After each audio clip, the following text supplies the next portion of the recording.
بسم اللہ الرحمن الرحیم۔ صلاح الدین ایوبی وہ نہ صرف اسلام کے اتہاس میں بلکہ دنیا کے اتہاس کے مشہور ترین فاتحین و حکمرانوں میں سے ایک ہے۔ وہ 1137 عیسوی میں موجودہ عراق کے شہر تکریت میں پیدا ہوئے۔ ان کی زیر قیادت ایوبی سلطنت میں مصر، شام، یمن، عراق اور حجاز اور دیار باقر پر حکومت کی۔ صلاح الدین ایوبی کی بہادری، جرأت، حسن خلق، سخاوت اور بردباری کے باعث نہ صرف مسلمان بلکہ عیسائی بھی عزت کی نگاہ سے دیکھتے ہیں۔ صلاح الدین ایوبی نے 2 اکتوبر 1137 عیسوی کو یورپ کی سیونکت فوج کو عبرتناک شکست دے کر بیت المقدس کو ان سے آزاد کروا لیا تھا۔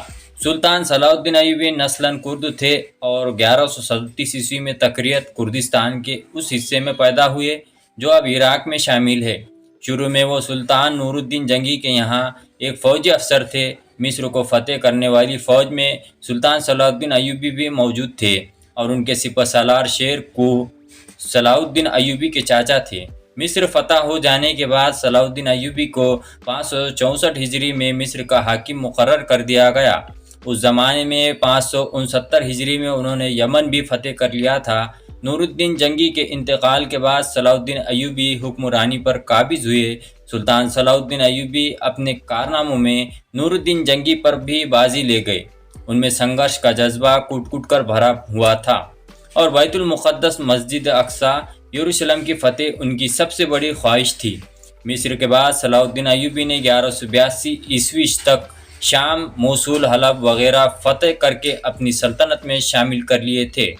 اس دوران میں صلیبی سردار رینالڈ کے ساتھ 4 سالہ معاہدہ ہو چکا تھا، جس کی وجہ سے دونوں ایک دوسرے کی مدد کرنے کے پابند تھے، لیکن یہ وعدہ محض کاغذی تھا۔ یورپی فوجیں لگاتار کروسیڈز اور قافلوں کو لوٹنے میں ویست تھیں۔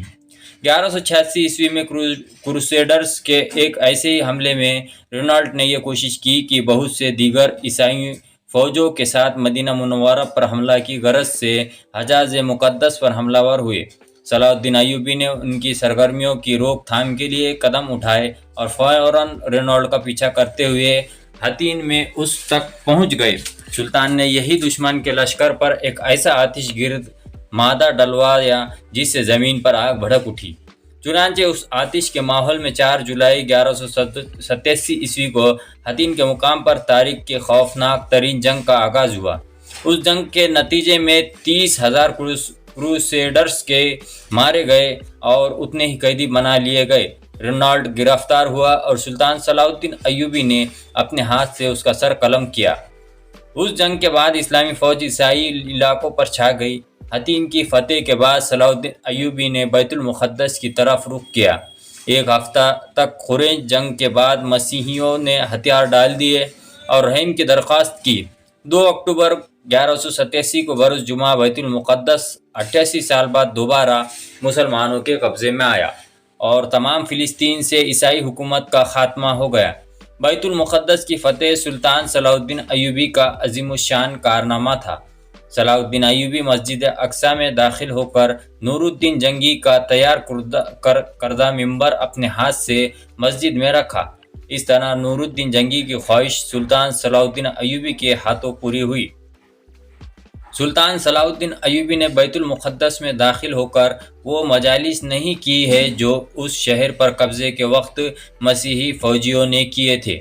صلاح الدین ایوبی نے ایک مثال فاتح کی حیثیت سے بیت المقدس میں داخل ہوئے۔ انہوں نے فدیہ لے کر ہر مسیحی کو امان دے دی اور جو غریب فدیہ نہیں ادا کر سکے ان کے فدیے کی رقم صلاح الدین ایوبی کے بھائی ملک عادل نے خود ادا کیے۔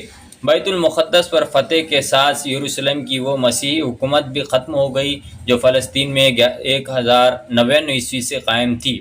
اس کے بعد جلد ہی سارا فلسطین مسلموں کے قبضے میں آ گیا۔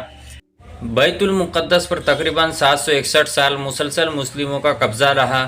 پھر 1948 عیسوی میں امریکہ، برطانیہ، فرانس کی سازش سے فلسطین کے علاقہ میں یہودی سلطنت قائم کی گئی اور بیت المقدس کا نصف حصہ یہودیوں کے قبضے میں چلا گیا۔ 1967 عیسوی کے عرب اسرائیل جنگ میں بیت المقدس پر اسرائیلیوں نے قبضہ کر لیا۔ جب بیت المقدس کی خبر یورپ پہنچی تو سارے یورپ میں کوہرام برپا ہو گیا۔